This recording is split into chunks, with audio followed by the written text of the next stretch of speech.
Assalamualaikum warahmatullahi wabarakatuh. Perkenalkan, kami dari kelompok 2 ingin mempresentasikan hasil diskusi kami dengan anggota 1. Ahmad Fikri Yasar, nomor absen 3, 2. Fitri Kiswandani, nomor absen 9, 3. Manggi Vera Nurcahyati, nomor absen 14, 4. Nadia Fitria Magfiroh, nomor absen 20, 5. Rania Nurdiana Putri, nomor absen 23. Berikut hasil diskusi kami. Sistem saraf pusat. Sistem saraf pusat meliputi otak atau serebral dan sumsum tulang belakang atau medula spinalis. Otak dilindungi oleh tulang tengkorak, sedangkan medula spinalis dilindungi oleh ruas-ruas tulang belakang. Pada otak maupun medula spinalis terdapat lapisan pelindung dari jaringan ikat yang disebut meninges. Lapisan meninges. Meninges terdiri atas 3 lapisan, yaitu sebagai berikut. Pia mater adalah lapisan terdalam yang halus dan tipis, mengandung banyak pembuluh darah serta melekat pada otak atau medula spinalis. Arachnoid adalah lapisan tengah, mengandung sedikit pembuluh darah.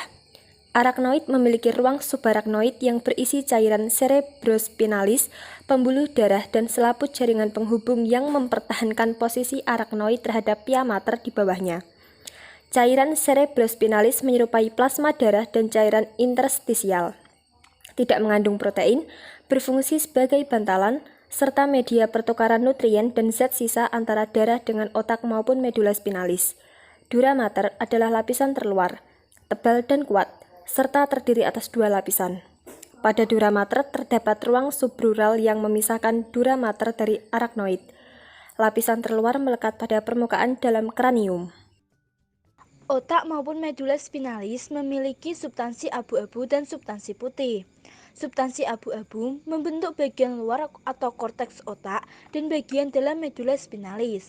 Substansi abu-abu mengandung badan sel neuron, serabut bermielin dan tidak bermielin, asteroid protoplasma, oligodendrosit, dan mikroglia. Substansi putih membentuk bagian dalam otak dan bagian luar medula spinalis. Substansi putih didominasi oleh serabut bermielin maupun tidak bermielin. Mengandung oligodendrosit, astrosit, fibrosa, dan mikroglia. 1. Otak. Otak manusia diperkirakan 2% dari keseluruhan berat tubuh, mengonsumsi 25% oksigen, dan menerima 1,5% darah dari jantung. Otak tersusun dari 100 miliar neutron yang terhubung oleh sinapsis membentuk anyaman kompleks.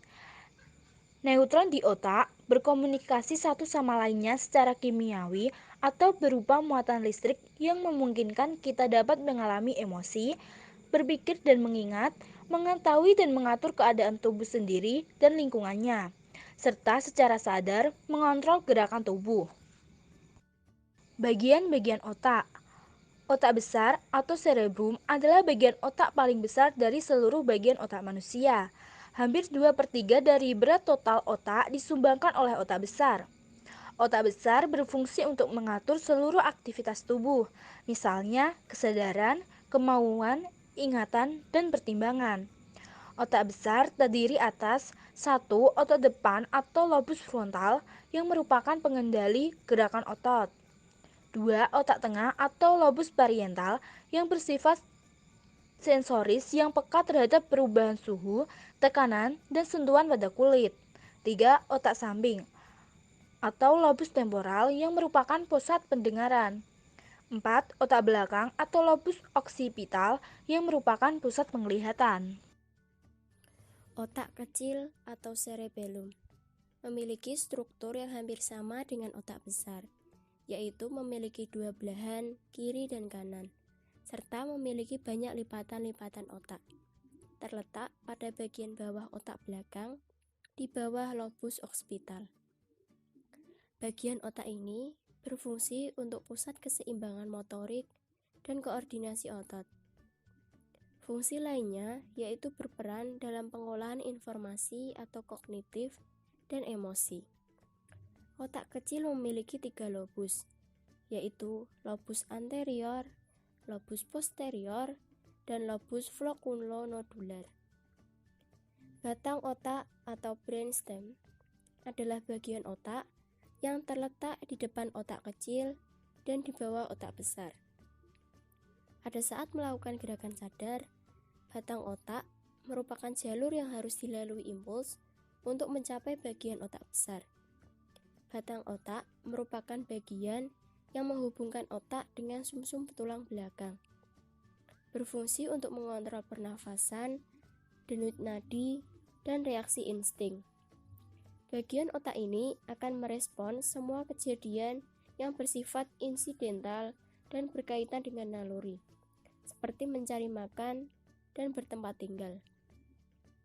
Batang otak terbagi menjadi 3 bagian sebagai berikut. A. Otak tengah atau mesencephalon. Memiliki fungsi utama sebagai stasiun impuls penglihatan, pendengaran, gerakan mata, dan juga gerakan. B. Sumsum lanjutan atau medulla oblongata. Merupakan penghubung antara otak dan sumsum tulang belakang. Bagian ini memiliki fungsi otonom, seperti pernafasan, detak jantung, sirkulasi darah, dan pencernaan. C. Pons. Merupakan bagian otak yang terletak di bawah otak tengah dan di atas sumsum lanjutan. Fungsi utama pons adalah sebagai jalur perantara untuk mentransfer sinyal antara otak besar dengan otak kecil. Fungsi lain dari pons adalah mengirimkan sinyal saraf kranial atau saraf yang berhubungan langsung dengan otak, keluar dari otak ke wajah dan telinga, serta ikut berperan dalam pengendalian fungsi otonom atau tidak sadar. Sumsum tulang belakang.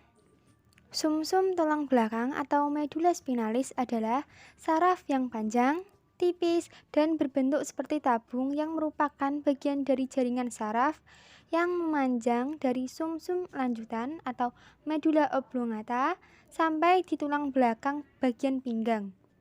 Letak sumsum tulang belakang memanjang dari pangkal leher hingga ke selangkangan. Apabila sumsum tulang belakang mengalami cedera, maka akan mempengaruhi sistem saraf di sekitarnya dan bahkan bisa menyebabkan kelumpuhan. Sumsum tulang belakang terdiri dari 31 pasang saraf spinalis. Saraf spinalis terdiri dari 7 pasang dari segmen servikal, 12 pasang dari segmen torakal, 5 pasang dari segmen lumbalis, 5 pasang dari segmen sakralis, dan 1 pasang dari segmen coccygeus. Fungsi utama dari sumsum tulang belakang adalah untuk transmisi pemasukan rangsangan antara saraf tepi dan otak. Fungsi lain dari sumsum tulang belakang yaitu mengontrol gerakan refleks atau spontanitas, misalnya gerakan refleks pada mata dan hidung. Pertanyaan untuk audien. Yang pertama, berdasarkan materi, ada berapa lapisan meninges? Sebutkan dan jelaskan secara singkat. Yang kedua, apa perbedaan substansi abu-abu dan substansi putih pada otak?